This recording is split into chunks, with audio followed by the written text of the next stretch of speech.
നമസ്കാരം, ഞാൻ നിങ്ങളുടെ സ്വന്തം അമ്രിക്കുട്ടി. ഈ കോട മൂടിയിരിക്കുന്ന എന്റെ സ്വന്തം വീട്ടില് അല്ല, ഞാനിപ്പോൾ ഉള്ളത് വയനാട്ടിലെ ഒരു റിസോർട്ടിലാണ്. കുറച്ച് നാളായി വയനാടൊന്ന് പോണല്ലോ എന്ന് വിചാരിച്ചിരിക്കുന്നു. ഇപ്പോഴാണ് അതിനൊരു അവസരം കിട്ടിയത്.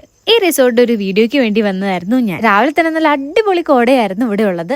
ഞാൻ എന്റെ ബ്രേക്ക്ഫാസ്റ്റ് എല്ലാം കഴിച്ചിട്ട് ഇവിടുത്തെ വേറെ കുറെ ആൾക്കാരും കൂടി പരിചയപ്പെടാൻ പോയി. ഇവരെയൊക്കെ കളിപ്പിച്ചിരുന്നപ്പോഴത്തേക്കും സമയം പോയത് അറിഞ്ഞില്ല. പിന്നെ ഒരു ഉറക്കൊക്കെ കഴിഞ്ഞ് നേരെ പോയി ലഞ്ച് കഴിക്കാൻ. ഇവിടുത്തെ നല്ല ചൂട് ചോറും മീൻ വറുത്തൊക്കെ കഴിച്ചിട്ട് നമ്മൾ നേരെ തിരുനെല്ലിക്കാണ് പോയത്. തിരുനെല്ലി എന്ന് പറയുമ്പോൾ തന്നെ എല്ലാവർക്കും ഓർമ്മ വരുന്നത് കൊടുങ്കാടായിരിക്കും. ശരിയാണ്, തിരുനെല്ലി എന്ന് പറഞ്ഞ കൊടുങ്കാട്ടിലേക്കാണ് നമ്മുടെ ഇന്നത്തെ യാത്ര. തിരുനെല്ലിക്ക് പോകുന്ന വഴി ഈ ഒരു ഫേമസ് ഉണ്ണിയപ്പക്കട അറിയാത്തവരായിട്ട് ആരും ഉണ്ടാവില്ല. കഴിഞ്ഞ തവണ വന്നപ്പോൾ ഉണ്ണിയപ്പം കിട്ടാത്ത വിഷമത്തിൽ ഞാൻ ഇവിടുന്ന് 3 ഉണ്ണിയപ്പം വാങ്ങിച്ചിട്ടുണ്ടായിരുന്നു. അങ്ങനെ കുട്ടിയുടെ ഉണ്ണിയപ്പൊക്കെ കഴിച്ചിട്ട് സമയം ഒട്ടും കളഞ്ഞില്ല. ഞങ്ങൾ നേരെ പോയി തിരുനെല്ലിക്ക്. ആൻഡ് ഫസ്റ്റ് തന്നെ കാട്ടീനെ സ്പോട്ട് ചെയ്തിട്ടുണ്ടായിരുന്നു. തിരുനെല്ലി നാട്ടോ ബ്രഹ്മഗിരിയിലേക്കുള്ള ട്രെക്കിംഗ് ഒക്കെ സ്റ്റാർട്ട് ചെയ്യുന്നത്. ഇവിടുത്തെ കാടൊക്കെ ശരിക്കും ഉണങ്ങി വരണ്ടായിരുന്നു ഇത്തവണ നിന്നത്. പിന്നെ അവിടെയുള്ള ഒരു ഇടവഴി കൂടെ കയറിയപ്പോൾ ഈ കൊച്ചാണ് ഈ മരത്തിന്റെ മേളിൽ കയറിക്കുക. ഞാൻ അവനോട് എന്റെ കയ്യിലേക്ക് ചാടാൻ പറയാണ്. പിന്നെ അവിടെ കുറച്ച് ടൈം സ്പെൻഡ് ചെയ്ത ശേഷം ഞങ്ങൾ വീണ്ടും മാനന്തവാടിയിലേക്ക് തിരിച്ചു വന്നു. അവിടെ നിന്ന് പിന്നെ തിരിച്ച് ഞാൻ റൂമിലേക്ക് പോയി.